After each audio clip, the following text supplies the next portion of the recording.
சின்ன வயசுல இருந்து டாக்டர் ஆகணும்ன்றது என்னோட கனவு. எங்க அப்பா ராத்திரி பகல்னு வண்டி ஓட்டி என்ன படிக்க வச்சாங்க. கவர்மெண்ட் ஸ்கூல்ல எங்க டீச்சர் எல்லாருமே நல்லா சப்போர்ட் பண்ணாங்க. நீட் எக்ஸாம் எழுதி பாஸ் பண்ணேன். ஆனாலும் சீட் கிடைக்கல. ஒரு டிரைவர் பொண்ணு டாக்டர் ஆக கூடாதா? கடைசி வரைக்கும் நாங்க இப்படியே தான் இருக்கணுமா?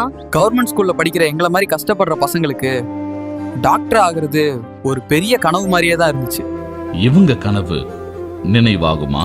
அரசு பள்ளியை படிக்கின்ற மாணவர்கள் அவர்களும் மருத்துவராக வேண்டும் என்ற கனவு இருந்தது. அந்த கனவை நனவாக்கின்ற விதமாக அனைத்து இந்திய அண்ணா திராவிட முன்னேற்ற கழக அரசு 7.5% உள் இடஒதுக்கீடை கொண்டு வந்து சட்டம் இயற்றப்பட்டு அதன் மூலமாக இன்றைய தினம் 2818 அரசு பள்ளியை படித்த மாணவர்கள் MBBS படிக்கிறார். ஒரே ஒரு கையெழுத்துல என் தலையெழுத்தையே மாத்தி காமிச்சாரு. லாரி டிரைவர் பொண்ணு இப்போ டாக்டர். விளிம்பு நிலை மக்களுக்கும் எல்லாமே போய்